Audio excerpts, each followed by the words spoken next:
a lógica do capital. Isso é discussão exclusivamente de método. Nós temos um texto weberiano que equaciona minimamente os parâmetros metodológicos de Weber. É só abrir lá Economia e Sociedade, que há um capítulo dedicado exclusivamente às categorias, ao que Weber chama de categorias sociológicas fundamentais. E é claro que uma boa compreensão do debate weberiano acerca do método implica a leitura de todo um conjunto de textos.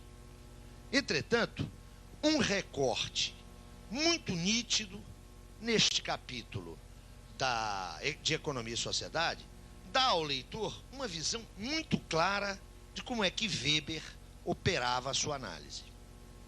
Em Durkheim, a coisa é mais nítida ainda. Como bom positivista, Durkheim pensa método como um conjunto de regras formais, de regras intelectivas, e ele expôs isso com a sua prosa cartesiana naquele volume, que é um manual fundamental para qualquer formação em ciências sociais, que se constitui do texto das regras do método sociológico.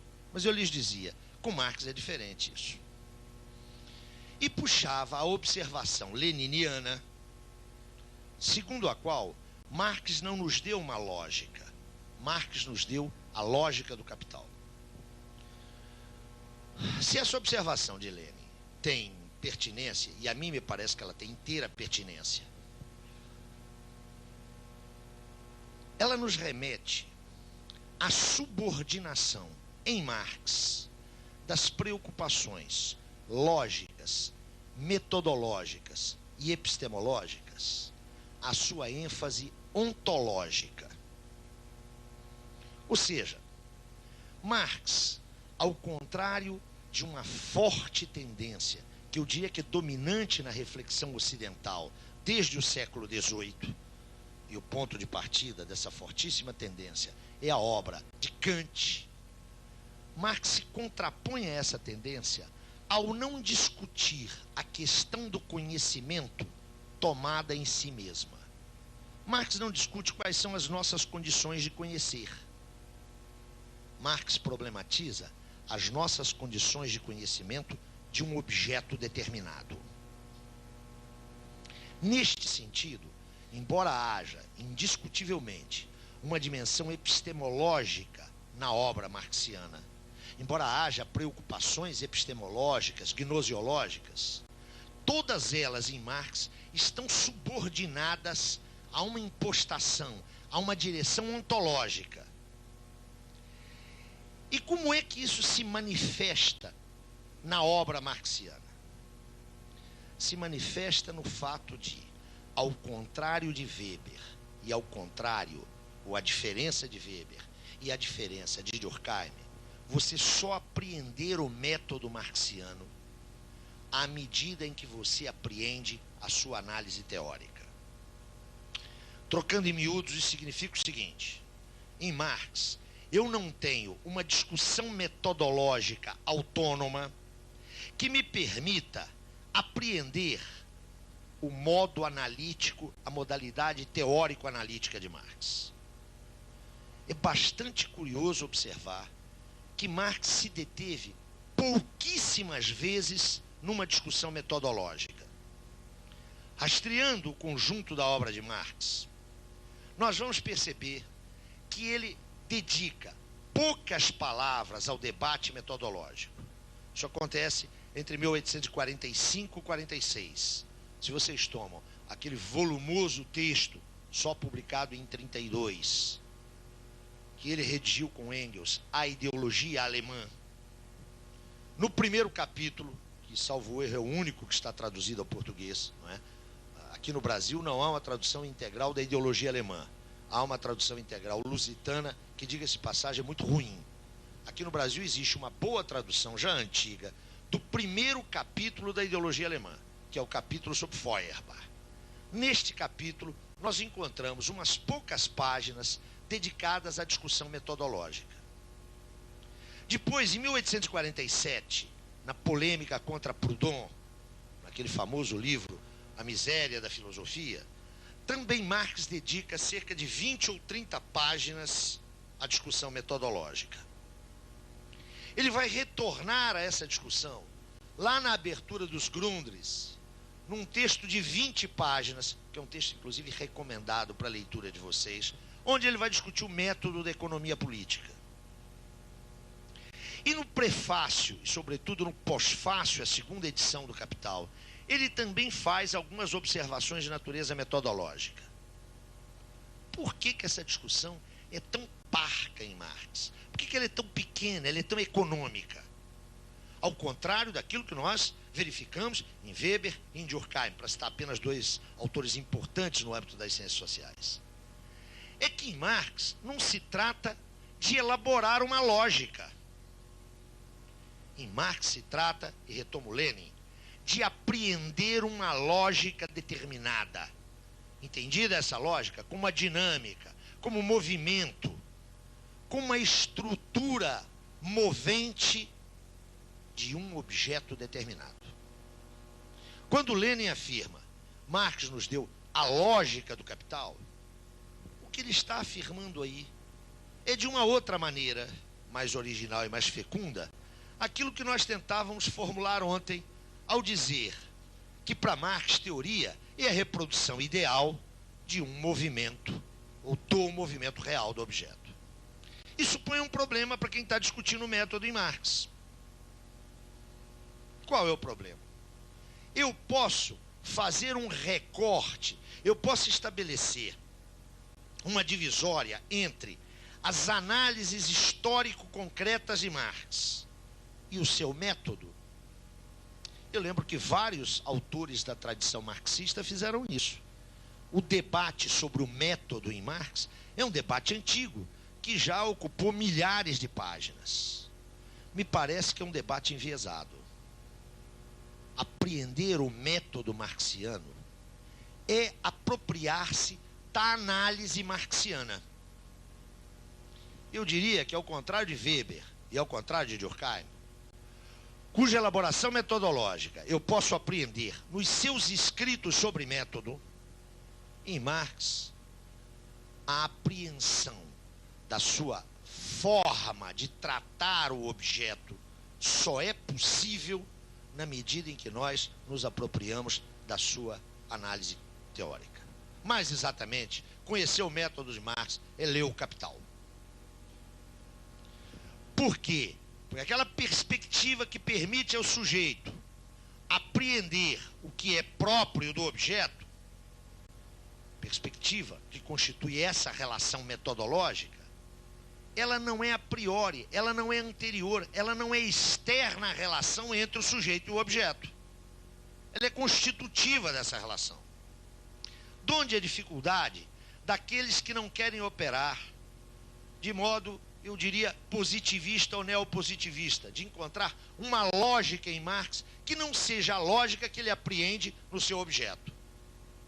A dificuldade está em expor os procedimentos metodológicos de Marx descolados, destacados, extraídos do conhecimento real que ele produziu.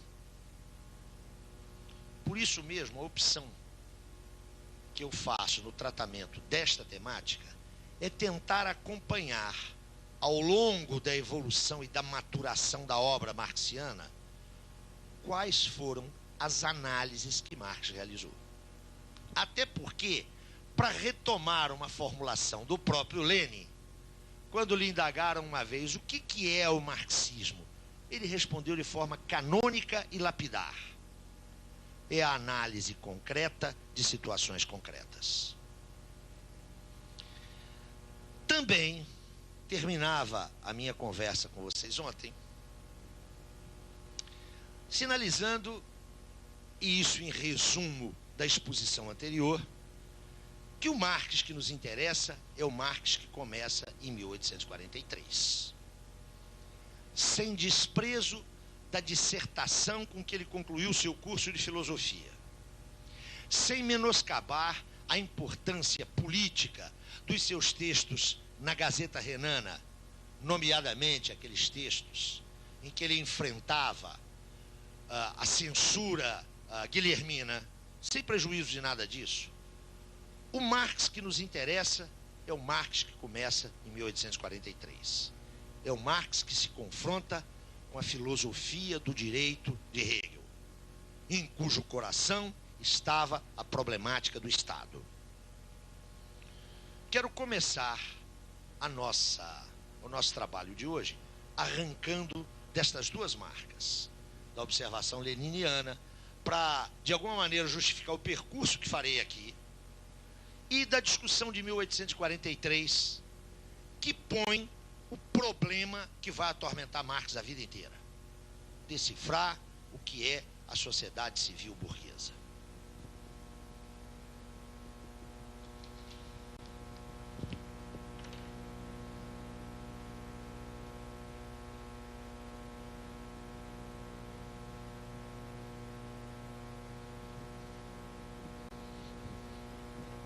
Vamos fazer um parêntese aqui.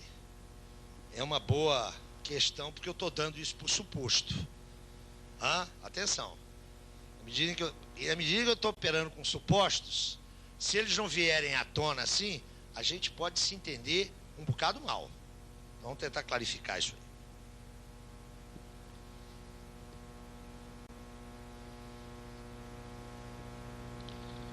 Isso aqui é um parêntese, hein?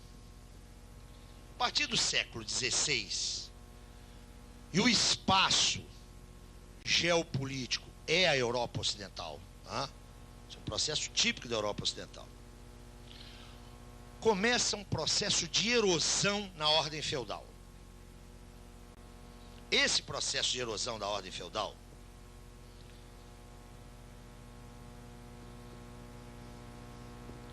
vai culminar no final do século XVIII. Esse longo processo, que na verdade é um processo multissecular, é o processo que nós chamamos de Revolução Burguesa. A Revolução Burguesa é um processo multissecular, através do qual toda uma série de forças econômicas e políticas que se gestam no marco da ordem feudal ganham uma dinâmica e uma tensionalidade tal que implodem essa ordem feudal. A primeira expressão disso aqui é o desenvolvimento de novas modalidades de relações econômicas. Desde o século XI na Europa, e por que eu lembro o século XI? As cruzadas, há um renascimento do comércio na bacia mediterrânica, que a pouco e pouco vai ganhar o rumo do norte da Europa. Esse comércio gera uma enorme circulação simples de mercadorias. A figura do mercador que ia para o Oriente, trazia produtos raros na Europa e os vendia através de entrepostos que ficaram famosos. Pense nas repúblicas de Veneza e de Gênova.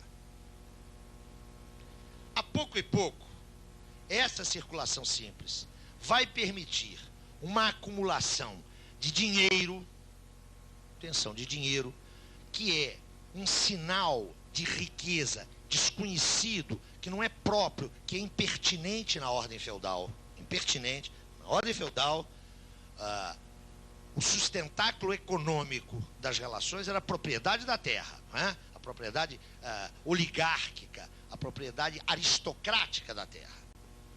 Essa circulação vai gerar uma classe, um grupo social, ainda não era uma classe, um grupo social, que vai competir claramente com aqueles que detinham o principal meio de produção da ordem feudal, a terra.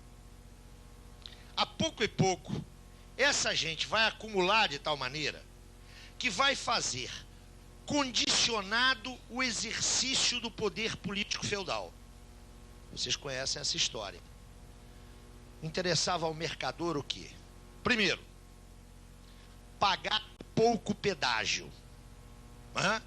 Ele vinha lá do Oriente, chegava ao norte da Itália e queria chegar na Península Ibérica, ou queria chegar na costa setentrional da França.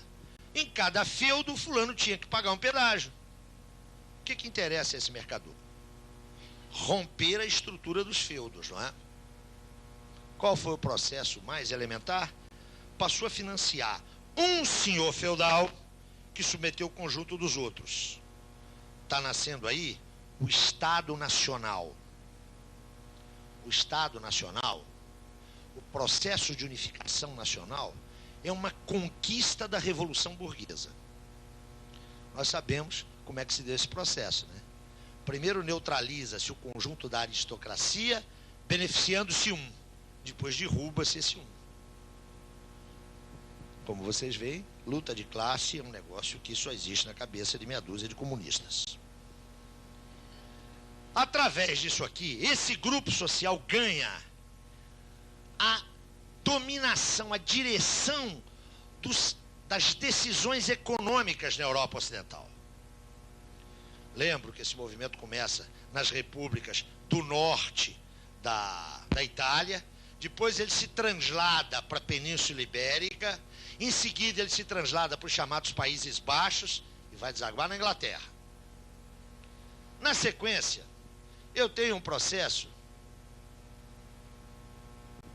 e esse na sequência, por favor, hein? Não é na sequência do ponto de vista histórico. Na verdade, eu tenho um único processo, que é o processo da Revolução Burguesa, que entrelaça, que vincula dimensões distintas de um mesmo processo. Eu tenho uma dimensão claramente de natureza sociocultural. Herda as conquistas do Renascimento, né? Transição de uma cultura teocêntrica para uma cultura antropocêntrica. Vejam aí, por favor, o papel da Reforma Protestante, o papel de Lutero. Cria-se aqui a figura moderna do indivíduo. Por favor, não confundam a existência do indivíduo com culturas individualistas. Diziam Adorno e Horkheimer que quanto mais se fala de individualismo, menos indivíduo nós temos. Está surgindo aqui o indivíduo moderno, que se pensa autonomamente, que não vê as suas conexões sociais como fins, mas como meios. Meios para os seus fins privados. Estou falando aqui na emersão de uma fratura da maior importância. A fratura entre o público e o privado, que é produto deste processo. O cidadão grego, quando ia para a assembleia política, quando ele ia para o conjunto dos proprietários, o cidadão era proprietário, na Velha Grécia, não havia distinção entre os seus interesses pessoais e os interesses da polis. Aqui, ó, começa essa fratura, essa distinção entre aquilo que é pertinente a mim como sujeito singular e o conjunto do grupo social ao qual eu pertenço. Eu tenho aqui um processo de laicização. Eu tenho aqui um processo de dessacralização do mundo. Aliás, muito bem observado por Weber, não é? Quem leu a Ética Protestante e o Espírito do Capitalismo sacou isso claramente, não é? Enquanto o homem da ordem feudal olhava o mundo como um enigma a requerer admiração, o homem posterior ao século XVI olha esse enigma como algo que deve ser solucionado de forma prática. Vocês conhecem essa história, não é? Está lá no Weber. Mas a gente podia fazer aqui a experiência. É bastante provável que se eu os convidar na sexta-feira, quando vocês ficarem livres de mim, para uma praiazinha deserta aqui, a gente tomar um porre e ver o pôr do sol, a maioria de vocês vai dizer: oh, que belo lugar, como a natureza é linda, que felicidade é estar aqui. Mas se eu chamo o diretor executivo da OAS, ou da Odebrecht, levo eles para lá, eles vão olhar a mesma coisa que vocês estão olhando e vão dizer: ótimo lugar para montar aqui um resort. Essa é a diferença. Está surgindo aqui uma outra cultura. É nesse processo que aquele grupo social que se constituiu indecisório das alavancas do poder político, que passou a financiar o absolutismo, ele passa também a ganhar a consciência social. Expressão maior disso, a Ilustração francesa do século XVIII. Modela-se, constrói-se um outro tipo de sociabilidade.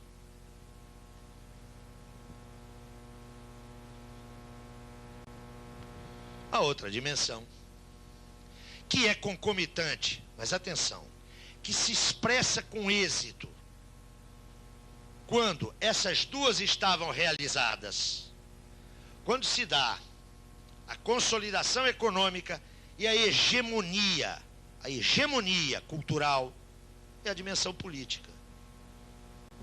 Não tem pescoço de rei sagrado, passa-se a faca no Luís sei lá das quantas. E mesmo quando se restaura o império, isso me parece o ato fundante do Estado burguês. Mesmo quando ele é restaurado, em 1804, aquele cabo curso, o senhor Napoleão Bonaparte, não é o representante do Papa que lhe põe a coroa na cabeça. É ele que põe a coroa na cabeça. Eu sou imperador porque tenho força, porque tenho exército. Não é pela vontade de Papai do Céu, não. Um Estado laico, não confessional. Ora, isso é um processo que vai do século XVI ao século XVIII. Os pensadores que nesse decurso histórico trataram de compreender a ordem emergente sempre lidaram com uma antinomia.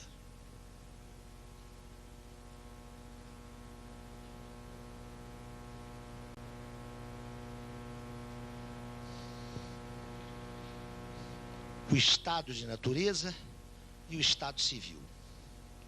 Como pensar o surgimento dessa nova articulação sociopolítica?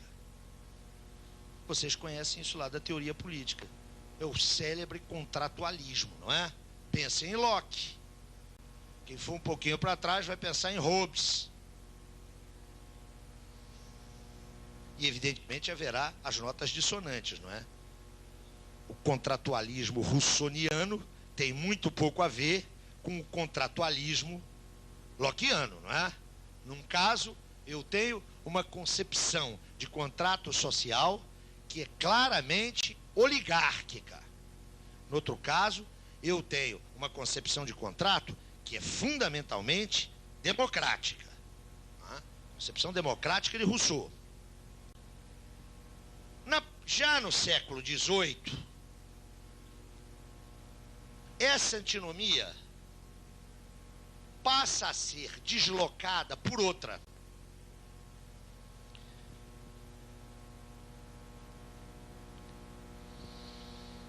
A relação entre um ente que se apresenta como um ente público com a sua autoridade constituída pelo uso da violência legitimada e aquilo que lhe é exterior. A relação entre Estado e sociedade civil. Como é que os autores do século XVIII e da primeira metade do século XIX pensam essa relação? Aqui está o aparato público, cuja característica é a universalização. O Estado é a dimensão universalizadora, universalizante da sociedade. E tudo aquilo que diz respeito ao domínio privado, tudo aquilo que diz respeito ao domínio da família e da ação dos indivíduos que a constituem, é a sociedade civil. Esse é o conceito com o qual Hegel opera. Vocês se recordam do que eu dizia ontem?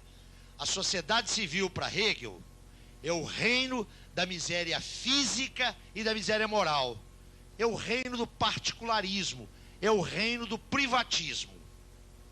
Enquanto que ao Estado caberia a função racional de estabelecer aquilo que é universalizador nesse intercâmbio. Ontem eu lhes dizia que, para Hegel, no Estado moderno, a sociedade civil carece de uma racionalidade universalizadora. É o Estado que pode fundá-la universalmente. Só para deixar claro que Marx trabalha com a mesmíssima concepção de sociedade civil de Hegel. Agora, por favor, atenção. O debate contemporâneo de hoje das ciências sociais, da teoria política, não opera assim. O conceito de sociedade civil mais sofisticado que nós temos em circulação é aquele que se deve a Gramsci. Atenção! E Gramsci trabalha com um conceito de sociedade civil que é muito mais amplo que aquele do reino do privatismo. Terceira observação, não sei se é isso que você queria chegar. Nada melhor do que o barateamento conceitual para levar a gravíssimos equívocos políticos. Por isso, sempre que a gente puder fazer um esforço de rigor teórico, eu diria que ele nunca é suficiente. Em Gramsci, o conceito de sociedade civil não é o conceito de uma esfera amorfa. A sociedade civil gramsciana é uma sociedade constituída por classes, com conflitos, com tensões, com contradições e antagonismos. Com todos os problemas que podem ser apontados na elaboração gramsciana, eu quero lhes lembrar que Gramsci era um revolucionário, era um marxista, era um comunista e era um homem da Terceira Internacional. Hoje, o barateamento desse conceito leva a uma noção inteiramente frouxa, laça, insignificante de sociedade civil. Por sociedade civil se entende tudo aquilo que não é estatal. E nós sabemos o uso que está sendo feito dessa noção, não é? Quem fala hoje em autonomia da sociedade civil, desculpem, mas é uma constatação, é um ilustre pernambucano. É o Dr. Marco Maciel, que considera que os estatutos de cidadania que configuram a moderna democracia devem promover a autonomia da sociedade civil. Quero lhes lembrar que o projeto, aliás, em parte implementado, de reforma do Estado brasileiro, no primeiro e no segundo consulados de Fernando Henrique Cardoso, né, projeto esse elaborado pelo professor Presser Pereira, tinha como centro a promoção da responsabilização da sociedade civil. Isso não tem nada a ver com essa discussão aqui, hein? Sociedade civil virou um fetiche, igualzinho à cidadania, igualzinho à participação desses que os de cima utilizam para acabar com as possibilidades alternativas do andar de baixo. Eu creio que é importante chamar a atenção disso, porque essa cultura própria da retórica neoliberal, a satanização do Estado conduziu a verdadeiros abortos na análise da sociedade brasileira. Eu já não suporto mais, se tiver alguém aqui, me desculpe, mas eu ontem arroguei os meus 54 anos para me desculpar com relação a isso, né? Eu já não suporto mais ver forças de esquerda dizendo que querem uma sociedade civil forte, organizada, temos que fortalecer a sociedade civil. Eu não quero fortalecer a sociedade civil coisa nenhuma. Eu acho que a Fiesp, a CNI, que são partes constitutivas, a UDR, que são partes constitutivas da sociedade civil, eu não quero fortalecê-las, não. Dizer que a sociedade civil brasileira é frágil, uma ova. Ela é fortíssima. O que é frágil na sociedade civil brasileira são as agências que expressam as demandas e as aspirações dos explorados. Isso é frágil na sociedade brasileira. E é frágil por um histórico processo de repressão. Agora a esquerda já mudou o papo, né? Especialmente o onguismo, né? Essa fundamental ideologia dos tempos que vivemos, né? O onguismo agora fala em sociedade civil organizada. Isso significa que tem uma sociedade civil que é organizadinha e tem uma que está desorganizadinha. Devem ser os tais excluídos, que eu não sei exatamente o que significam. Né? Então, aqui, ó, a sociedade civil está sendo usado essa relação entre o reino do privatismo, das atividades econômicas, dos interesses específicos dos indivíduos, dos agentes econômicos, e aquilo que pode oferecer a isso universalidade. É nesse sentido que Hegel utiliza essa expressão e Marx vai trabalhar com ela.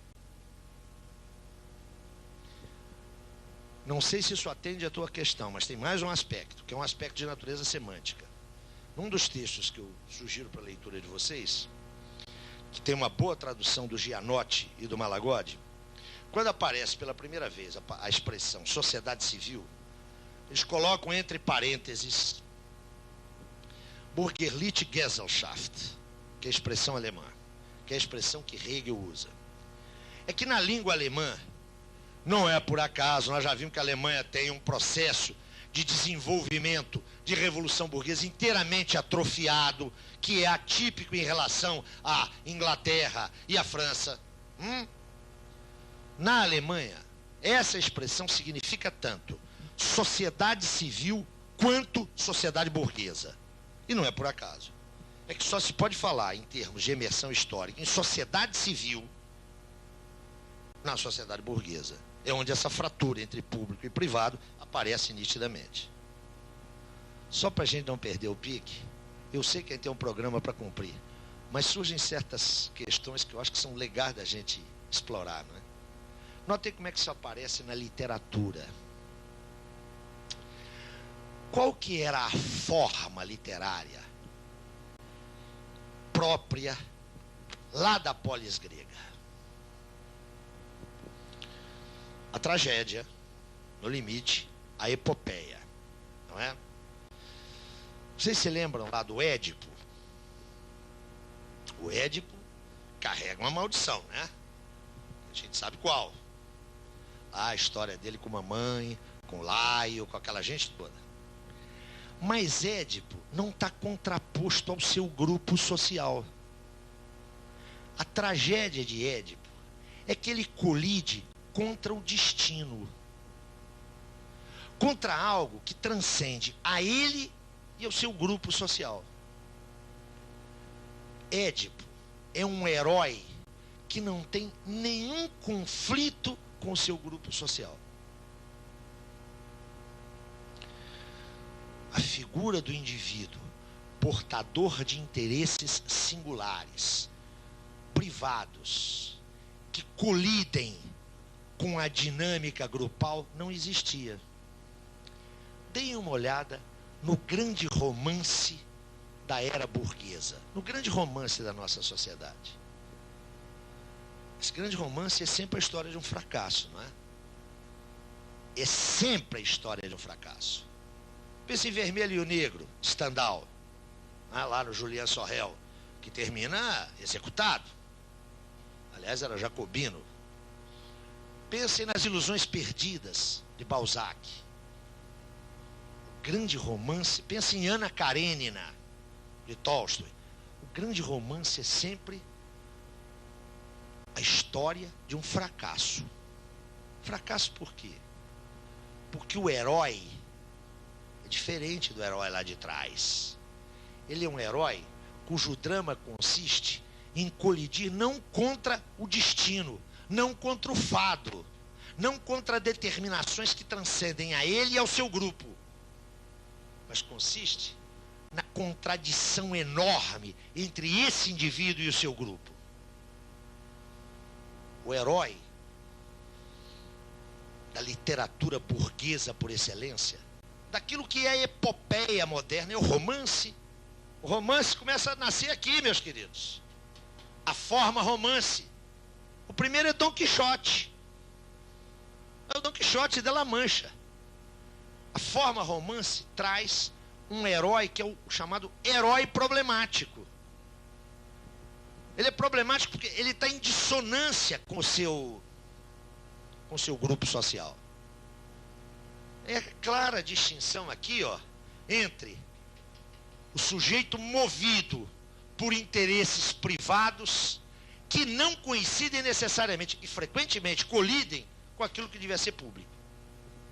Essa é a primeira observação. A segunda, que eu acho que é legal da gente pensar, é que é próprio, porque a gente acha que isso é próprio da nossa cultura, não é?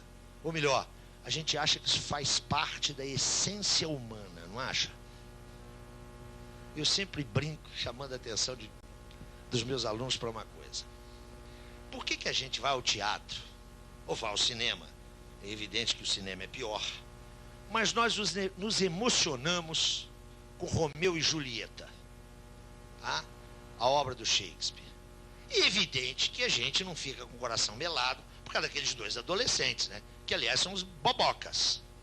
Por que nos emociona aquilo? Ou por que quando eu recuo um pouquinho mais, eu penso na paixão de Abelardo por Heloísa e me comovo? Por que isso nos toca tão fundo?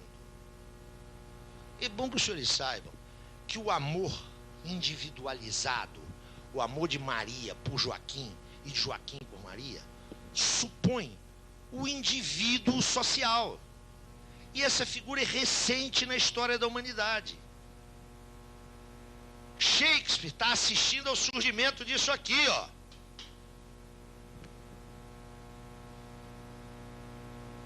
A escolha individual, o amor individual é muito recente, porque ele supõe o quê? Indivíduos não apenas que possam escolher, mas que escolhem. Essa figura é nova na história. Ah, não tem nada. Não existe uma essência humana. Ah, o amor individual. O amor individual é muito novo, é muito recente. Não começou lá com Adão e a Eva, não, hein? Quando a gente olha o surgimento dessa literatura no Renascimento, é ali que está surgindo o indivíduo socialmente construído, ou socialmente constituído. Isso é muito recente na história.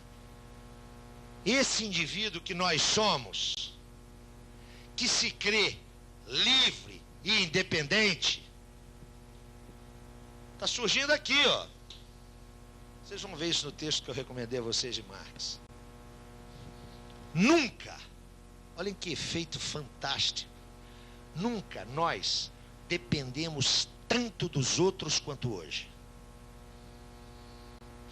E nunca tivemos a impressão de que somos tão independentes. Aqui, ó. Aqui está emergindo a ordem burguesa. Está emergindo uma forma societal que é absolutamente única na história da humanidade. Onde é que está esse absolutamente único? Ela só se mantém e só se reproduz enquanto tal na medida em que ela subverte diariamente, constantemente, os seus meios e modos de produção e reprodução. Para falar na linguagem de Marx, isso aqui, ó, é um espaço aberto ao desenvolvimento das forças produtivas. Não infinito, mas aberto. Aqui, ó, se constitui a possibilidade dos homens se pensarem como gênero. O amarelo lá da Ásia, o negão lá da África subsaariana, o amarelo ou vermelho aqui das Américas, deixam de ser figuras estranhas.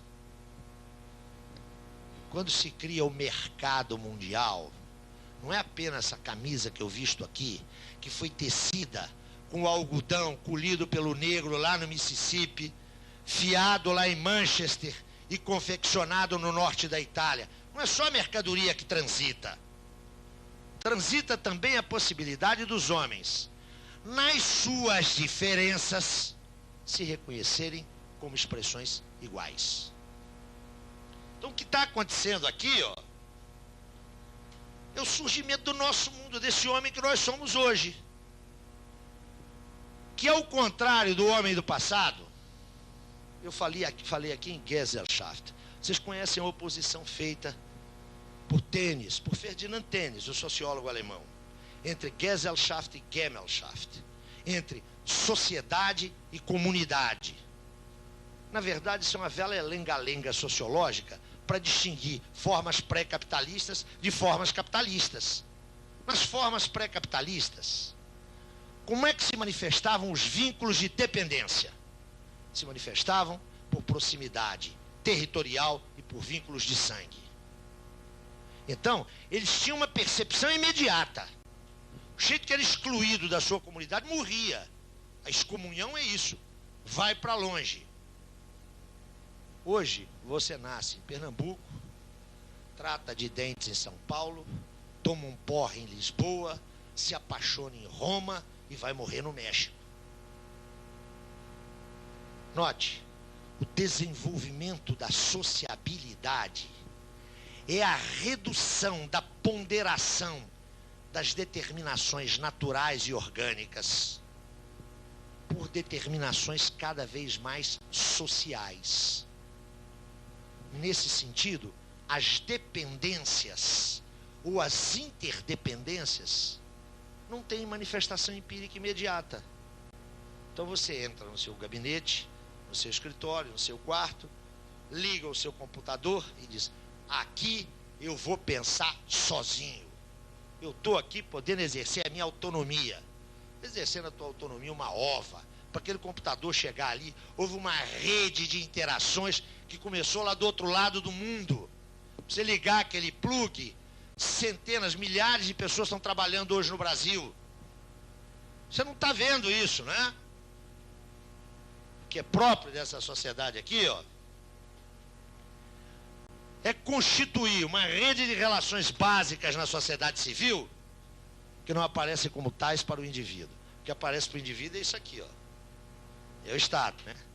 O que aparece para nós não sob forma de relação, aparece sob forma de coisa, né? O que é o Estado para nós?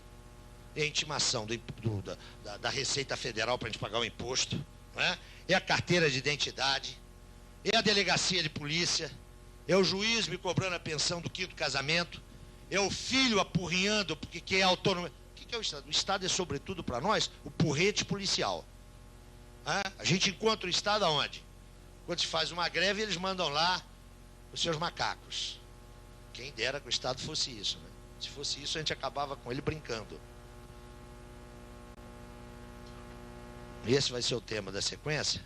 Para o Marx, essa coisa aqui, ó, expressa essa aqui, ó. Para Marx não há uma relação orgânica entre Estado e sociedade civil. Há uma relação de altíssimo nível de complexidade, que implica imbricações orgânicas e outras imbricações. Eu dizia que o que importa para nós é 1843.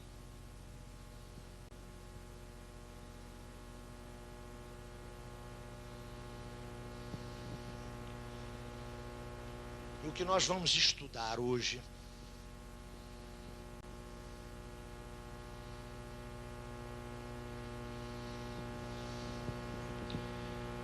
é um arco de 3 a 4 anos. O trânsito de Marx de uma problematização filosófica do mundo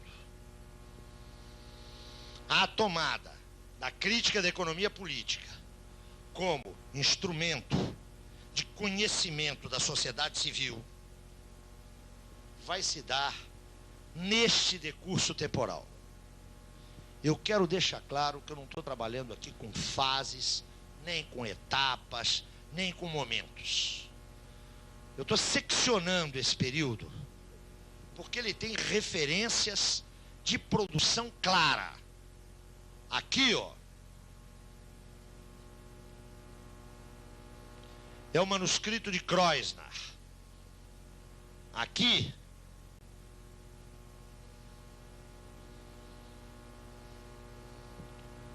são as teses sobre Feuerbach e a ideologia alemã. Estou fazendo essa secção, esse corte, primeiro por razões expositivas. Segundo, sem significar que esse período é um período unitário ou homogêneo. Pelo contrário, é aqui, ó, é nesse lapso que a cabeça de Marx Tá um verdadeiro vulcão. Estão acontecendo milhões de coisas nessa cabeça. Mas o final desse decurso temporal é um final onde Marx já sabe qual é o instrumento que ele vai utilizar para compreender a sociedade civil. Quero lembrar para vocês as produções desse período. Isso tem que ficar claro logo à partida para que eu, na sequência da minha exposição, não tenha que fazer referência a isso. 1843, manuscrito de Kreuzner. Eu vou falar aqui em primeira crítica a Hegel. Esse texto, como já foi mencionado, só foi publicado em 1927.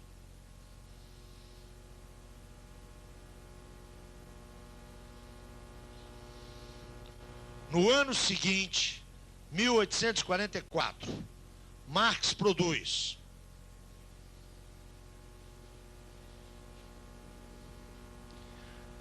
Crítica da Filosofia do Direito de Hegel, Introdução. É o texto que foi recomendado para a leitura de vocês. Esse texto foi escrito em princípios de 44 e foi publicado no único número daquela revista que Marx foi fazer lá em Paris com Arnold Hug, lembram-se? Os Anais Franco-Alemães. Então Marx escreveu e publicou. Eu vou me referir a esse texto aqui na minha exposição como segunda crítica a Hegel.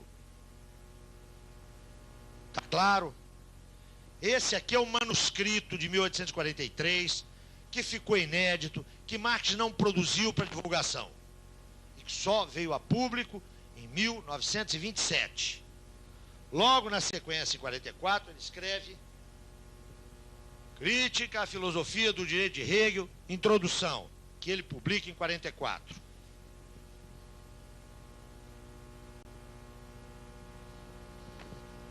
No mesmo período, ele escreve a questão judaica, ou dependendo da tradução, a questão judia, que é publicado juntamente com a segunda crítica a Hegel, em 1844, na revista Anais Franco-Alemães.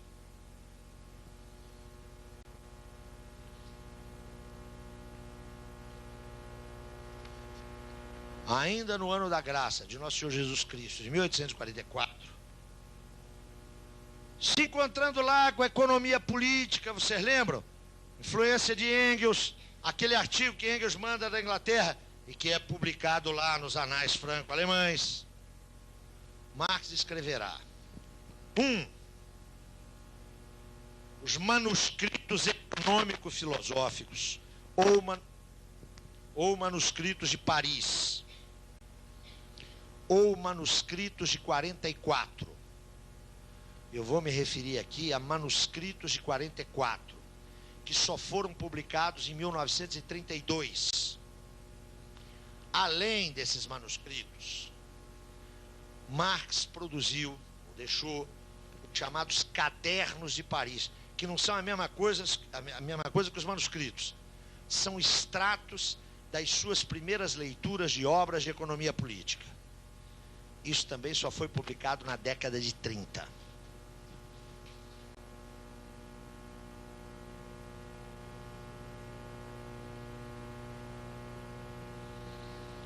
Em 1845, juntamente com Engels, Marx publica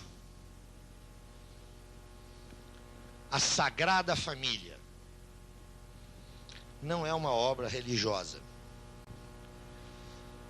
Essa obra tem por título A Sagrada Família ou Crítica da Crítica Crítica. É isso mesmo, Crítica da Crítica Crítica. Depois do café vocês vão saber que coisa é essa. É a primeira polêmica direta de Marx e Engels contra os seus contemporâneos alemães. Esse texto é publicado, é escrito e publicado pelos dois.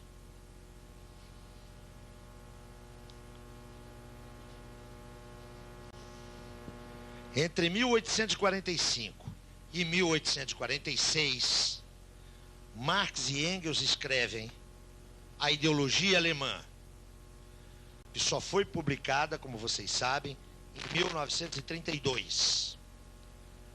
É importante assinalar a diferença de redação entre a Sagrada Família e a Ideologia Alemã.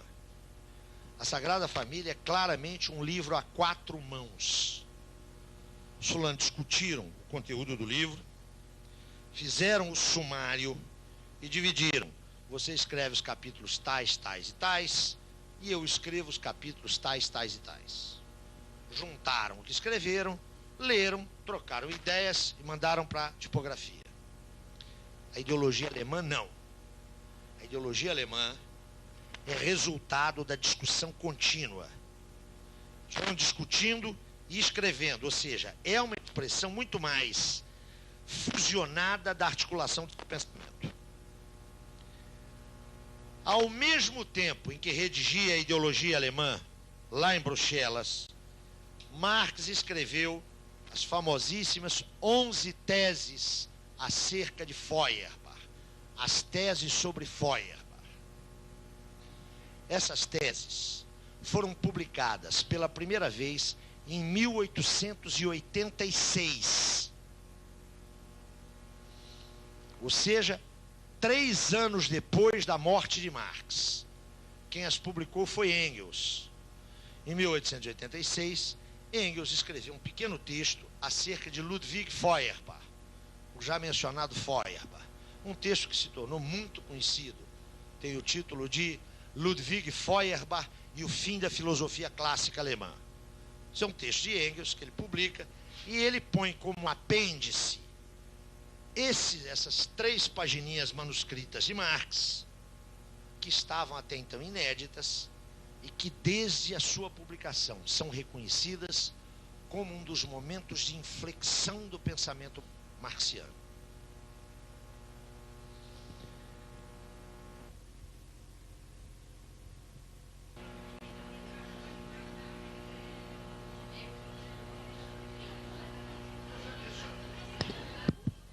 Eu já mencionei aqui a importância. Posso? Eu já mencionei aqui a importância de Hegel na filosofia alemã. Hegel nasce em 1770 e morre em 1831. Ao longo desses 61 anos, Hegel se afirma como o grande pensador alemão. E é, sem qualquer sombra de dúvidas, aquele filósofo cuja obra, pela sua magnitude, pela sua importância, vai se constituir numa referência para o debate alemão de 2 décadas após a sua morte. Na verdade, até 1848, a figura que vai dominar a cultura alemã é Hegel. Depois de 48, a pouco e pouco, a influência hegeliana vai quase desaparecer no pensamento alemão. Explica-se a razão disso. É que boa parte dos revolucionários de 48 se pretendiam, se diziam, em larga medida, eram filhos da filosofia hegeliana. Então Hegel é o pensador que vai, eu diria, inaugurar o século XIX na Alemanha. As relações de Marx com Hegel, lembra vocês que Marx tinha 13 anos quando Hegel morreu.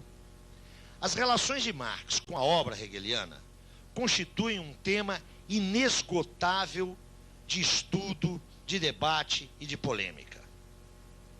Eu ontem mencionava rapidamente aquela fratura entre o jovem Marx e o Marx da maturidade. Boa parte dos autores que exploram essa fratura, que a mim me parece, como disse ontem, um grave equívoco, mas boa parte desses autores lavra no terreno das influências de Hegel. O jovem Marx seria marcadamente hegeliano, enquanto o Marx da maturidade teria rompido com Hegel. Essa aproximação me parece, além de equivocada, muito simplista. Na verdade, as relações de Marx com o pensamento de Hegel foram extremamente complicadas e passaram por momentos muito distintos. Esse momento que nós estamos estudando aqui é um momento de recusa e subsequente incorporação de várias entonações do pensamento de Hegel por Marx. Tematizar esses anos da formação do pensamento de Marx é tematizar um movimento de afastamento e um movimento de aproximação a Hegel. Aproximação que, dando-se por volta de 44, 45, penso eu, vai marcar o resto da evolução intelectual de Marx. Marx não é um hegeliano, mas Marx é impensável sem Hegel. Não há dúvida nenhuma de que uma das fontes fundamentais da arquitetura marxiana é o pensamento de Hegel. E eu sinalizei isso ontem, quando na minha introdução falava naqueles 3 pilares do edifício marxiano. Eu falava no chamado método dialético. Essa é uma clara incorporação que Marx faz de Hegel. É evidente que Marx não incorpora sem mais a contribuição teórico-metodológica de Hegel. Pelo contrário, Marx várias vezes mencionou que era necessário inverter as concepções idealistas de Hegel, que era preciso colocar Hegel de cabeça para baixo para encontrar o mundo sob seus próprios pés. Mas é evidente que a relação de Marx com Hegel não se resume a uma inversão materialista. É muito mais complexa. Marx retrabalha o universo categorial de Hegel. Marx atribui novos sentidos, novos significados a categorias hegelianas e, sobretudo, articula aquilo que ele incorpora criticamente de Hegel numa concepção que é bastante original em face de Hegel. Mas o ponto nevrálgico é insistir em que Marx é impensável sem Hegel. Nestes anos, Marx vai definir a sua relação com Hegel. E essa definição começa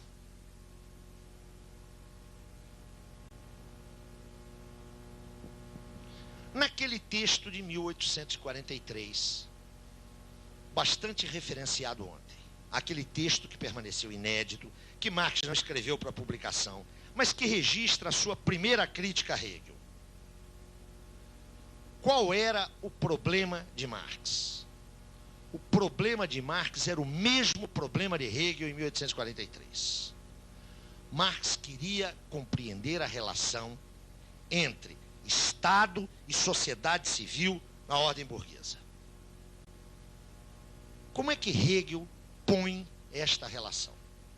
Para Hegel, a sociedade civil é o reino do privatismo, é o reino do individualismo, é o reino do particularismo estreito.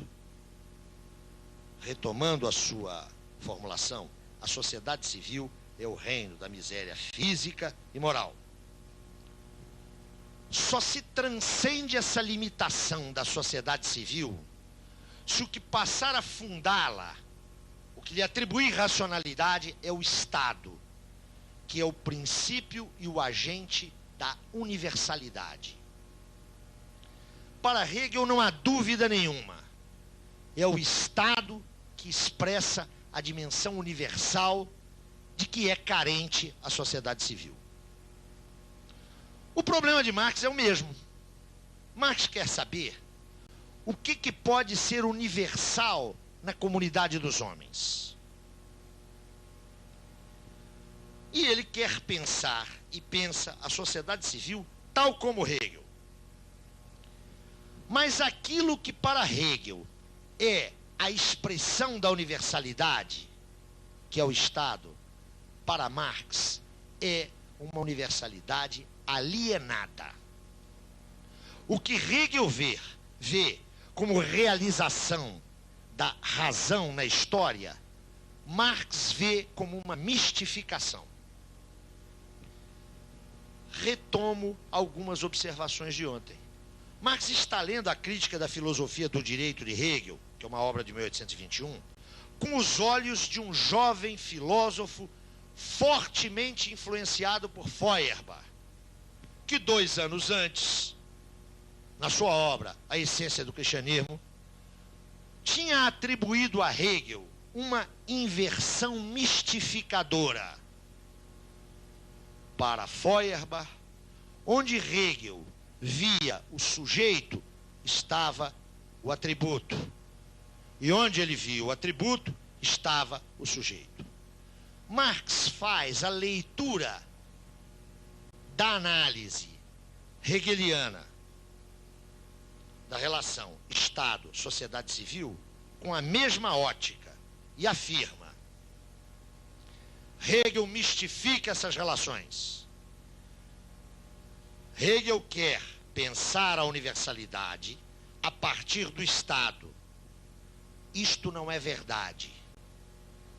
A verdade é que o Estado expressa a sociedade civil. E a partir da compreensão da sociedade civil que eu posso compreender o Estado.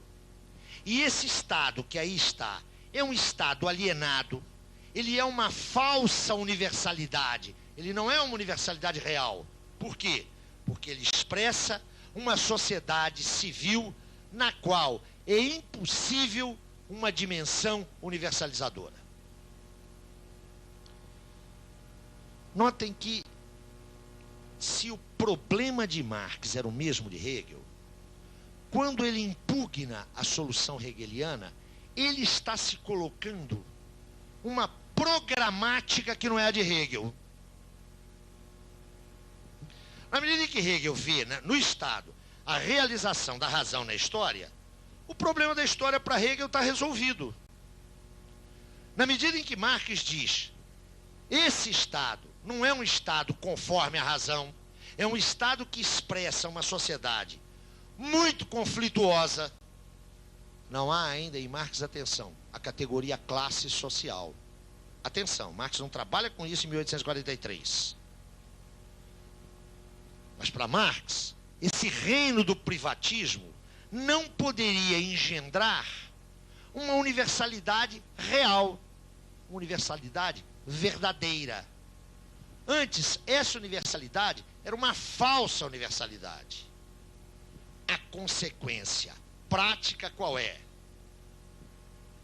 É uma programática de modificar este Estado pela modificação da sociedade civil que ele expressa. Mas essa programática não está clara ainda para Marx. Esse texto, ou nesse texto, Marx contrapõe ao princípio monárquico defendido por Hegel, como vocês sabem, em teoria política, ou na sua concepção política. Hegel é um monarquista constitucional. Marx contrapõe ao princípio da monarquia o que ele chama de princípio democrático. É apenas um princípio. E aos corpos dirigentes, na filosofia do direito de Hegel, cabia um destaque e uma sacralização da burocracia governamental. A isso Marx contrapõe o que ele chama de povo. Notem que é algo historicamente inteiramente impreciso. Povo, o que é isso? Democracia, o que é exatamente isso? O Marx de 43 não tem clareza.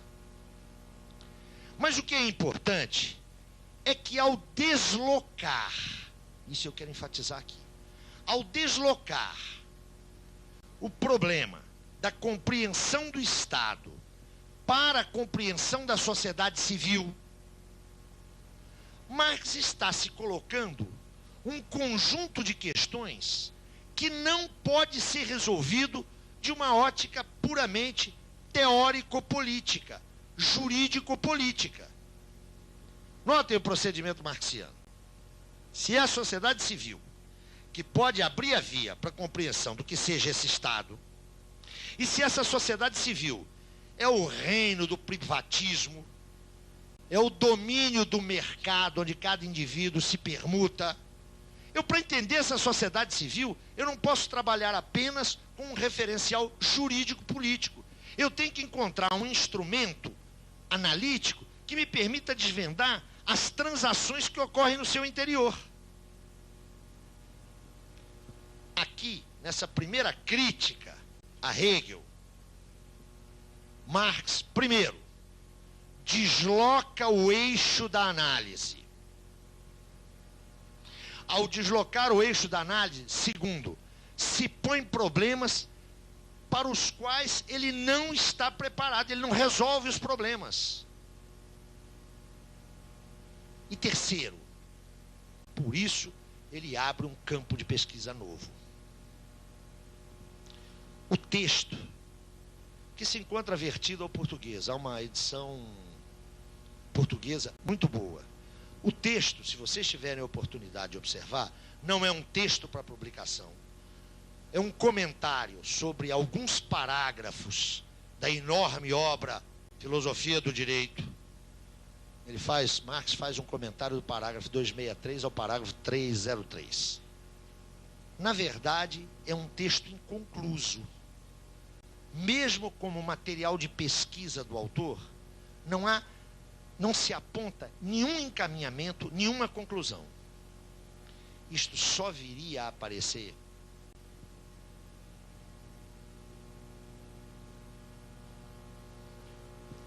na segunda crítica, que é o texto publicado, vejam que coisa fantástica, publicado cerca de 8 meses depois. Eu quero assinalar isso. A primeira crítica, o manuscrito de Kreuzner, é escrito nos primeiros dias do segundo semestre de 1843.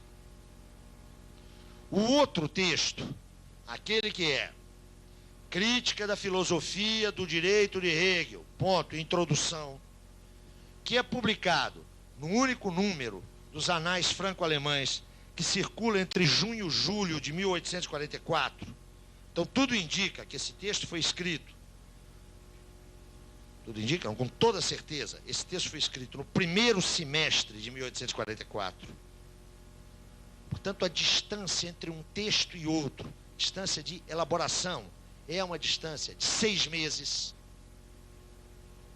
Este texto nos apresenta um Marx completamente diferente. Nesse texto,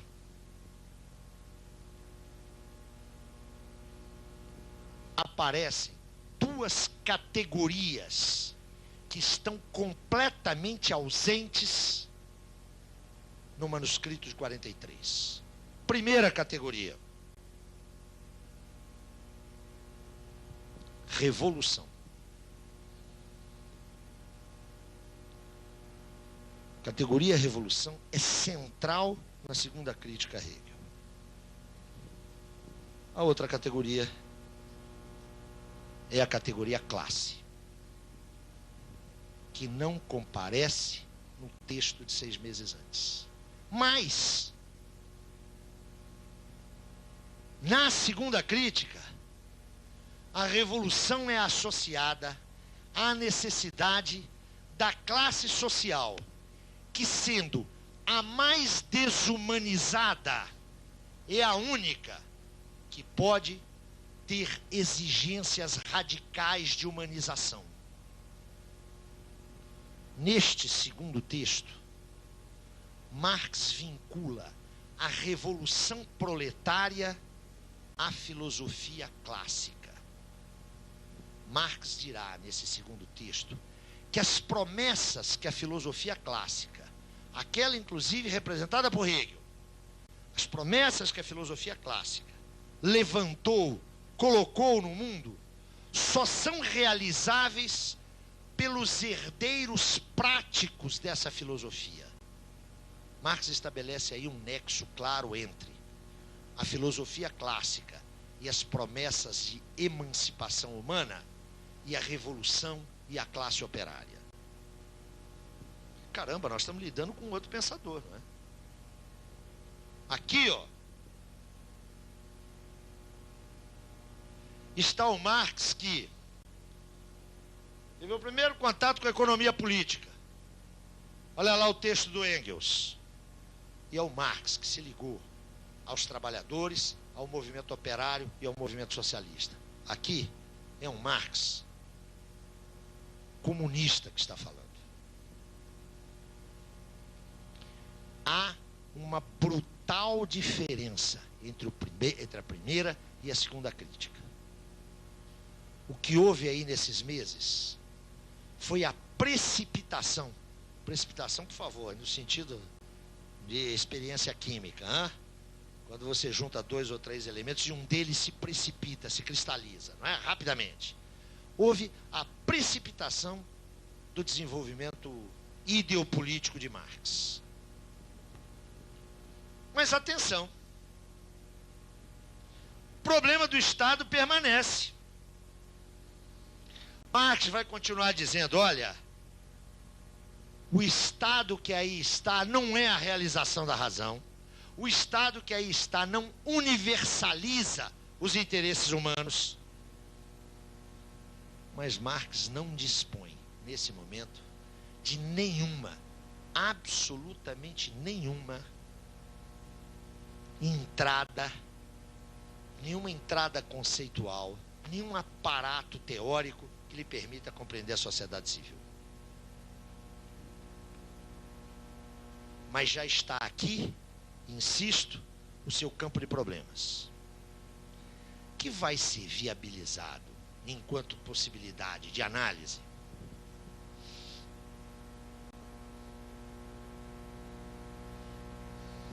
com os manuscritos. Como é que está esse Marx da segunda crítica? Ainda é um Marx claramente vinculado a Feuerbach. Muda a direção da crítica, Marx se põe como comunista, a solução não está no domínio teórico, está na ação prática. A alternativa não é mais o povo, não é mais a democracia. A alternativa é a revolução e é o proletariado. Mas ainda temos invocações principistas. Invocações de princípio. Marx sabe muito pouco acerca dessa figura que ele está encontrando agora, que é o proletariado. E sabe menos ainda de revolução. Sobretudo, ele tem uma demanda de compreensão da vida prático-social. A influência de Feuerbach transformou Marx num materialista. Portanto, ele olha Hegel com maus olhos. Mas ele quer fazer algo que Feuerbach não fez. Ele quer entender a sociedade do tempo presente. Seu problema é naquele lá já. Que Estado é esse? Que sociedade civil é esta? Embora vinculado a Feuerbach, Marx mergulha no estudo da economia política. E esse estudo, que é um estudo preliminar, é um primeiro encontro em 1844, se dá num pensador que tem uma formação filosófica, que está discutindo o Estado e a sociedade civil a partir da sua formação filosófica, mas que encontra essa moça aqui, ó.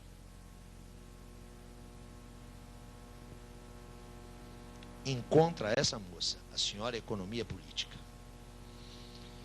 Que moça é essa? Agora, se não me permitir um outro parênteses, porque a linguagem aqui é completamente outra. Vocês têm aqui um curso de economia, que dizem, aliás, que é muito bom. E nesse curso de economia vocês têm, seguramente, 1 ou 2 disciplinas obrigatórias com título de economia política. Essa economia política aqui, ó, não é propriamente a que se ensina hoje nas escolas. E não tem nada a ver, o economista político aqui, a que Marx vai se referir constantemente, não tem nada a ver com o economista que vocês conhecem hoje. Ah, saiu. Aqui eu tenho que fazer um outro parênteses. Depois eu volto aos manuscritos, hein?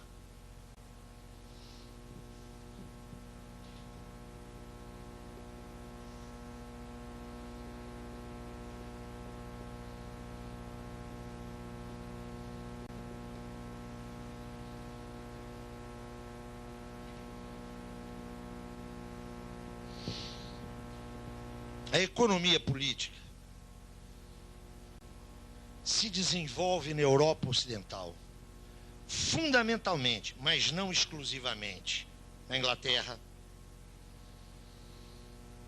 entre os séculos 17, vai encontrar o seu apogeu na segunda metade do século 18 e vai ter vigência aproximadamente até 1825, 1830. O que era a economia política? O que era esta economia política? Vão brincar um pouquinho. Porque vocês já devem estar começando a sentir as nádegas doendo, não é? A ordem antiga, o antigo regime, a ordem feudal, que domina a Europa Ocidental desde o século IV, com o esboroamento do Império Romano do Ocidente, esta ordem tinha um fundamento da riqueza, a propriedade imobiliária. Em torno da propriedade imobiliária, ou a partir da propriedade imobiliária, dispunham-se os grupos sociais. A nobreza, os servos, de alguma maneira, o extrato, que era o clero, e o próprio artesanato estava vinculado à propriedade da terra. O próprio artesanato tinha um nítido caráter rural. A partir dos séculos XV, e nomeadamente do século XVI, e eu mencionava isso há pouco, quando, instigado por ela, fiz uma pequena viagem, esse sistema começa a entrar em erosão. Começa a surgir uma outra forma de riqueza, que era desconhecida na sociedade feudal. Era a riqueza expressa por algo móvel, uma riqueza mobiliária, não imobiliária, que se manifestava no dinheiro. É claro que a Idade Média, é claro que o feudalismo conheceu o dinheiro como meio de troca. Na verdade, o dinheiro é muito antigo. Na forma de moeda, ele surge no século II a.C., lá na Ásia Menor. Mas a partir dos séculos XV e XVI, lembrem-se daquela circulação simples que eu mencionei há pouco, o dinheiro passa a ser extremamente demandado e ele começa a se acumular em algumas mãos. Na sequência, esse dinheiro acumulado em algumas mãos, valendo-se dos efeitos de um outro processo, que não nos cabe falar aqui sobre ele, mas quem quiser ter maiores informações, pega lá no volume 2 do Capital 1, toda a discussão da acumulação original ou acumulação primitiva. Olha lá. Essa gente que tinha dinheiro pode comprar capacidade de trabalho, tempo de trabalho de homens e mulheres, ou nas suas casas, o trabalho doméstico, ou que afluem às cidades, porque não tem mais nada, porque foram expulsos do campo. E comprando essa força de trabalho, esse tempo de trabalho, esses dinheiros que estavam nas mãos de comerciantes passam a transitar para figuras que não apenas vão comerciar, mas vão produzir bens, vão produzir mercadorias. Está nascendo aí o chamado capitalismo na sua forma industrial. Ora, modificam-se os grupos sociais. 2, cria-se um tipo de riqueza que era desconhecido antes. Os economistas políticos são aqueles pensadores que, observando a emergência desse novo tipo de riqueza, observaram também que se estava instaurando uma nova forma societal. Eles trataram de pesquisar, de entender, de compreender essa nova forma societal. Na sua maioria esmagadora, não todos, hein? Atenção, mas na sua maioria esmagadora, eles eram adeptos, eles eram defensores dessa nova forma societal.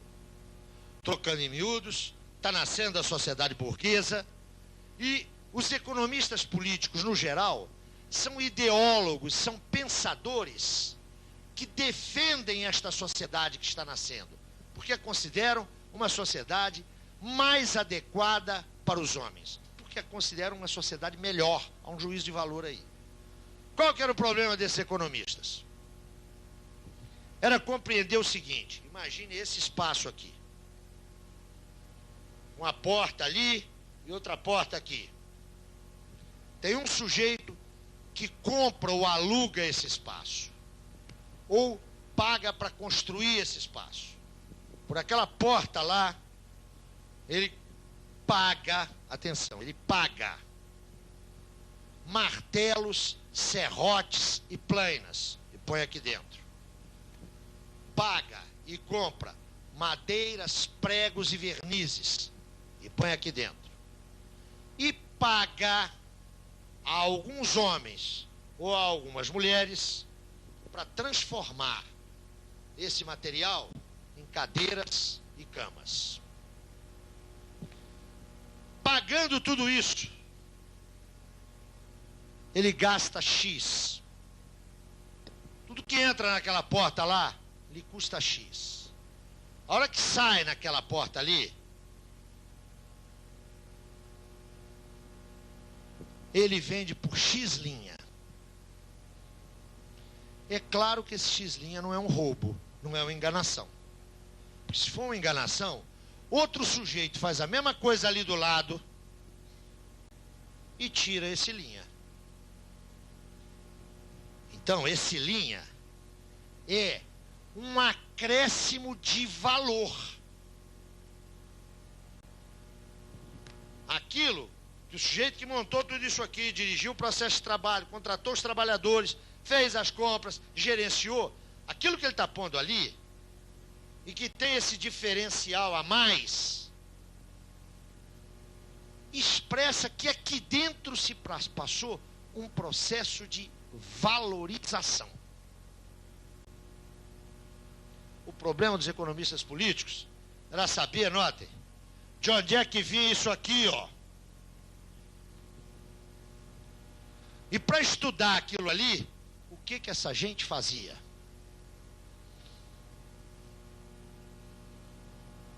Estudava as classes sociais.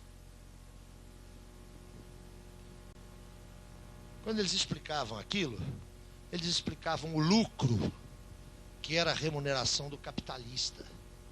Eles explicavam o salário, que era a remuneração do trabalhador. Mas explicavam também a compra ou o aluguel desse imóvel através da renda fundiária. Eles estavam estudando ali, ó.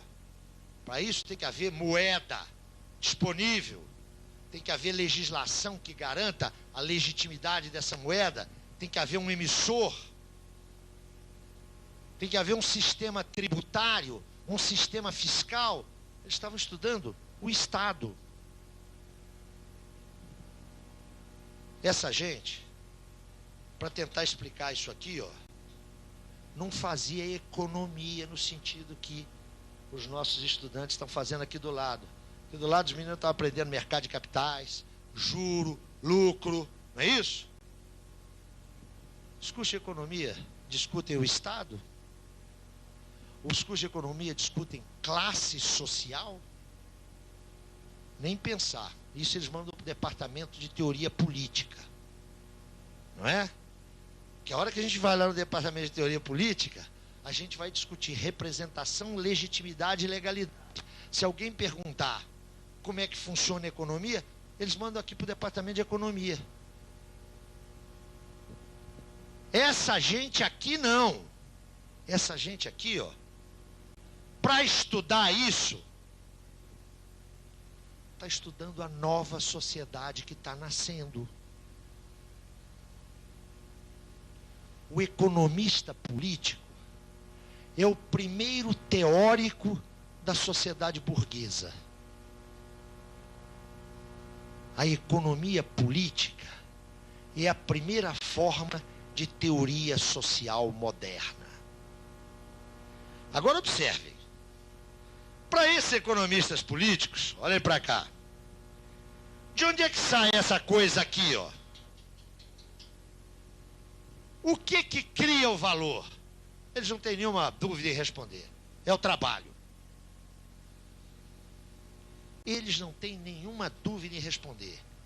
Serrote, martelo, verniz, prego, madeira, essas instalações, nada disso cria valor. O que cria valor é o trabalho. E essa gente não tinha nenhuma dúvida em dizer: se todo mundo trabalhar, todo mundo vai ganhar. Notem, esses caras não eram doidos, não. Dei uma paradinha. Esse capitalista aqui, ó, estava trabalhando lá. Estava organizando a produção. Para esse capitalista, a propriedade e a gerência dos meios de produção estavam identificadas. Esse capitalista aí, ó, não tinha médico do trabalho, não tinha psicólogo, não tinha assistente social, não tinha contador, não tinha economista, não tinha chefe de almoxarifado. Era ele que estava lá. Mas mais, enquanto isso estava acontecendo, esses teóricos estavam registrando que crescia a pauperização das massas trabalhadoras. Esse processo se dando no mesmo momento, ou este processo é o processo pelo qual o trabalho está enriquecendo alguns capitalistas e pauperizando massas de milhões de homens e mulheres, numa brutal exploração do trabalho feminino e infantil. Esses autores estavam vendo isso e não se preocupavam, diziam: olha, isso aí é assim mesmo. Toda sociedade nova que nasce, ela nasce em meio à dor. Vejam como é que a burguesia muda de papo sempre que lhe convém, né? Nesse momento, o burguês está dizendo: essa violência é necessária, é assim mesmo. São as dores do parto de uma nova ordem social. Logo, logo, esses inconvenientes vão ser superados.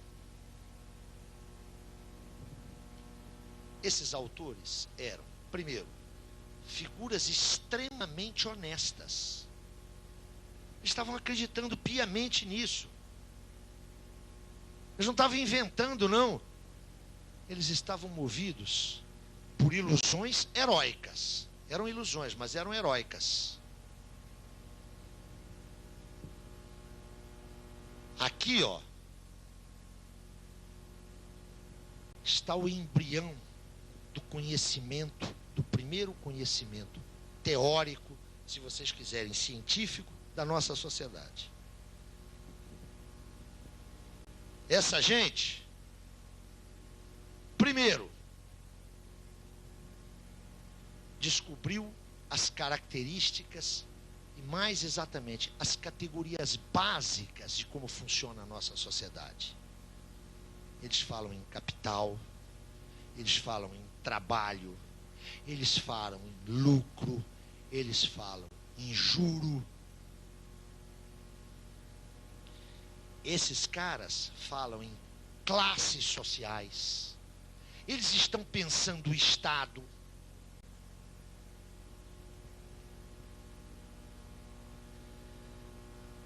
E eles estão fundando a sua concepção teórica na convicção de que o resultado desse processo é uma sociedade mais livre, mais justa e mais igualitária.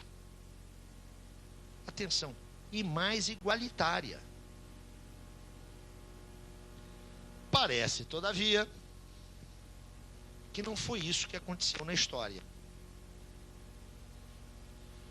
quando se transita do século XVIII para o século XIX, quando a chamada primeira revolução industrial, ou primeira fase da revolução industrial, já está inteiramente demarrada, ou seja, já fez a decolagem, os trabalhadores começaram a se indagar, né? Tudo bem, já tem 10, 15, 20 anos e nada para nós. Começa o protesto operário, o movimento ludista na Inglaterra, na década de 10 do século XIX, a repressão a esse movimento, o surgimento de sindicatos, as chamadas coalizões, o movimento cartista na Inglaterra. Por outra parte, começa a se especializar o comando da força de trabalho.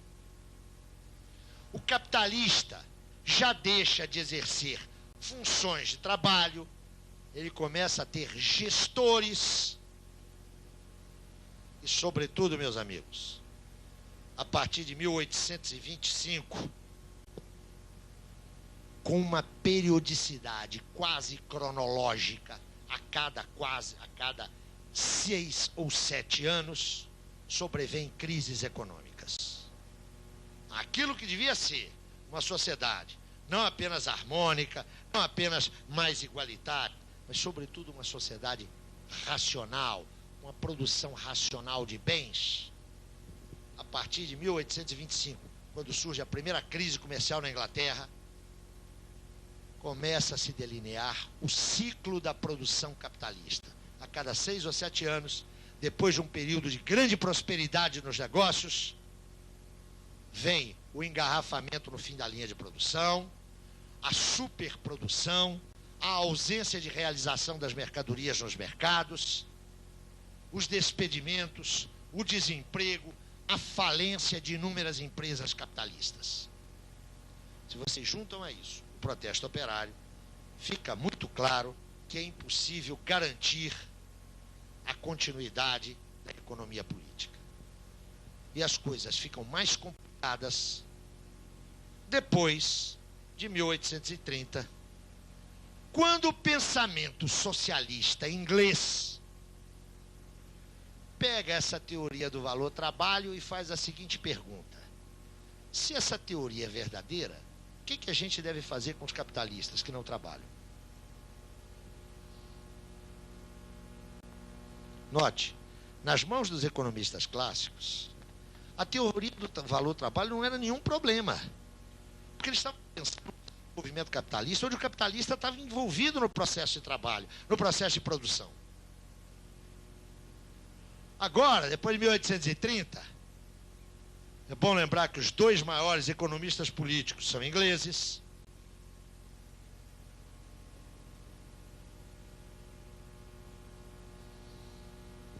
Smith, que publica sua obra no último quartel do século XVIII, e Ricardo, que publica sua obra em 1818 e morre em 1821.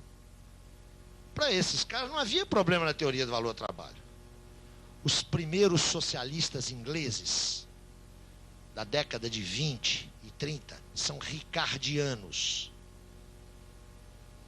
São filhos intelectuais de Ricardo, que aceitam essa teoria aqui e dizem: essa teoria é perfeita, é isso mesmo. Mas e daí? E daí que, se ela é verdadeira, o que nós vamos fazer com os capitalistas? Vem a Revolução de 48. Vem Marx e pega essa teoria do valor-trabalho, refunda-a, extrai dela a teoria da mais-valia e chega à conclusão, não é? Essa sociedade que está aí se funda na exploração. Dá para entender, meus amigos, aquilo que eu mencionava ontem, que nas escolas de economia a tônica principal é dizer que a teoria do valor-trabalho é uma teoria insustentável? Dá para perceber por quê, né? Sabe o que acontece depois de 48? Desaparecem as condições de cientificidade da economia política. Essa economia política aí, chamada economia política clássica, vai ser substituída pela economia política vulgar, que retira do horizonte da pesquisa a teoria do valor-trabalho e todas as consequências. Mas, afinal de contas, não há uma comunidade de interesses entre trabalhadores e proprietários? Se a minha fábrica quebra, como é que os meus trabalhadores vão viver? Eles têm o máximo interesse em que minha fábrica funcione. Nada pior para o trabalhador do que querer acabar com o capitalismo. Ele vai matar sua galinha de ovos de ouro. Não é isso que nos ensina o Albano Franco, ex-presidente da CNI? O nosso santo Papa, o gordalhão do Leão XIII, ele não nos disse que há interesses comuns entre capitalistas e proletários, desde que os capitalistas não explorem muito e os proletários não sabotem e nem deem ouvidos aos falsos profetas, leia-se aos socialistas, comunistas e anarquistas. Está lá na nossa santa encíclica, não é? A Rerum Novarum. E eu lhes lembro que o Papa é infalível. O Papa é o único sujeito que tem o DDC, a descagem direta ao céu. Ele fala diretamente lá com o cidadão lá de cima. O que hoje se discute nas relações de trabalho? As empresas já não têm mais empregados. Elas têm colaboradores. É preciso que você vista a camisa. Já não basta ter os braços. É preciso comprar a alma. Essa economia política que vem depois de 48 é aquela que diz que não há crise. Não tem crise. Ou quando tem crise, é um fenômeno inexplicável, é da ordem da natureza, igual uma tempestade. Uma empresa quebra porque seus gestores, houve corrupção ou foram maus administradores. Uma ova. As empresas quebram pelo ciclo capitalista. Quebram empresas com gestores honestos e com gestores competentes. Essa é a economia que se ensina hoje nas escolas. Não é essa aqui. Marx está se referindo à economia política clássica, a essa aqui. Por essa, ele tem o maior respeito. Essa aqui ele chama de vulgar, uma apologética. Ela não é uma teoria, nem é uma ciência. É uma defesa descarada da ordem burguesa. Essa economia política aqui, é que vai ser fundamental para Marx. E eu já vou antecipar agora um ponto programático posterior. A essa economia,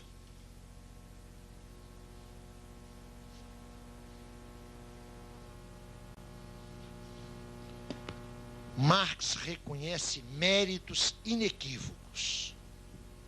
Marx considera Smith e Ricardo grandes pensadores. Segundo Marx, a economia política clássica foi capaz de nos oferecer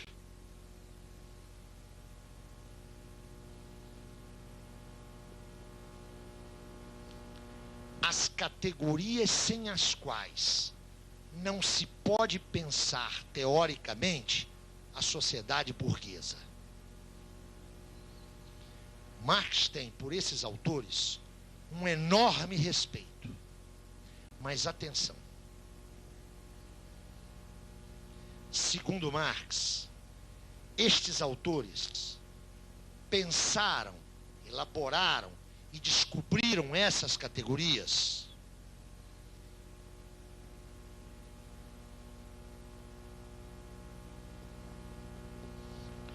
como categorias ahistóricas, como categorias naturais.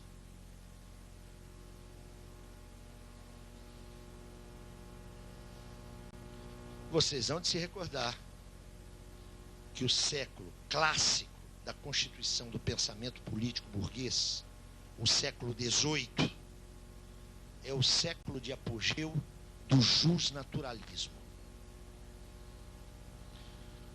na sua luta contra a ordem feudal,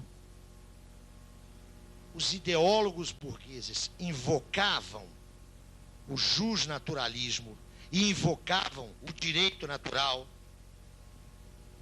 como ponto de partida de uma reorganização geral da sociedade. Pense, por exemplo, nos direitos humanos, tal como eles são formulados na transição do século XVIII para o século XIX. Né? Todo homem tem um direito natural à vida, à liberdade e à propriedade. Direito natural? Tem escrito aonde? Então, a ordem da natureza, que a gente vai lá e acha, 23, item 4, é claro que isso é uma mitologia. Não tem, perdão, isso é uma mitologia, uma interpretação crítica da história. Não é? Há várias correntes respeitáveis, aliás, que estão convencidas da existência dos direitos naturais. Entretanto, isso não resiste a uma análise histórica. O direito é construído. O justnaturalismo vai fornecer a esses autores aqui, ó, a justificação da defesa do direito à propriedade burguesa, do direito à liberdade de trabalho, do trabalho livre. Marx dirá: estes autores compreenderam admiravelmente bem que os homens fazem as máquinas, constroem máquinas, desenvolvem tecnologias, trabalham a matéria-prima, produzem camisas, calças, sapatos, ferrovias, locomotivas. Esses autores só não compreenderam que as relações sociais nas quais os homens operam para fazer tudo isso são também relações criadas por eles. Marx dirá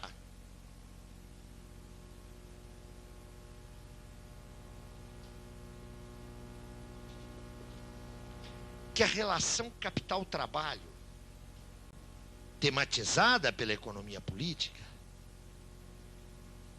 é uma relação que é posta pelo economista político como ahistórica, como natural. Ele não vê essa relação como uma relação construída historicamente. E isso por uma razão muito simples. Não é porque ele seja desonesto, não é porque ele seja um mistificador, é porque, dada a sua posição de classe, de defesa da ordem burguesa, ele só pode ver isso aqui, ó, como uma relação natural. Violar isso aqui é violar a natureza. Por isso, agora, por favor, atenção. Fazer a crítica dessa economia política é abrir a via à compreensão da sociedade civil burguesa.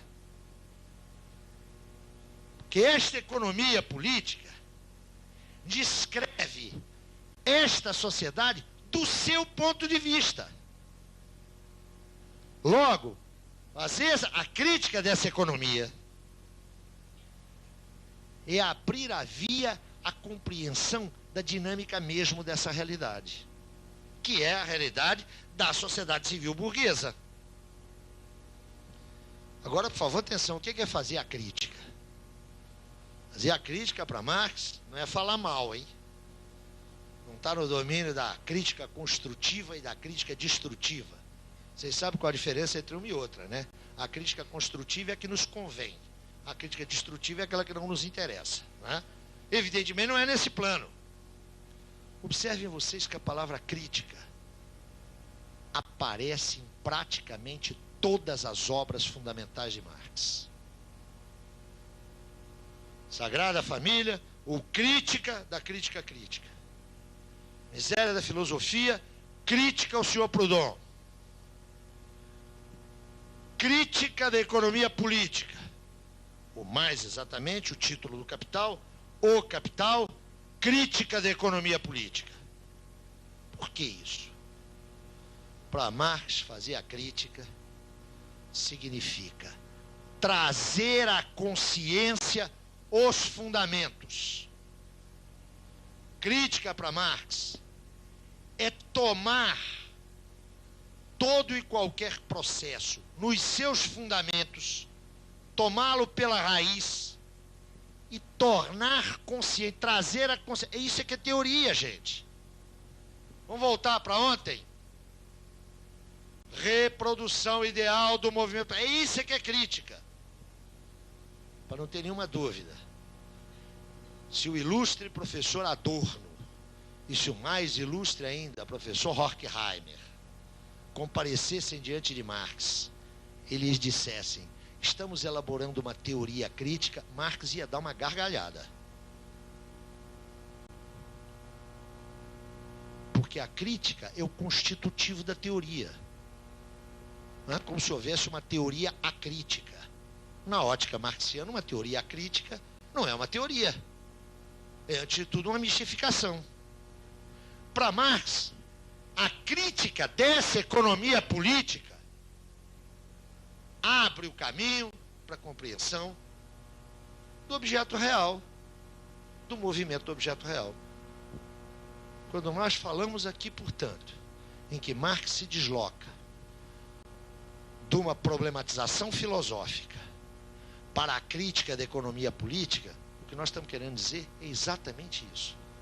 É entender a dinâmica da sociedade civil a partir das características, das categorias que lhes são inerentes e próprias.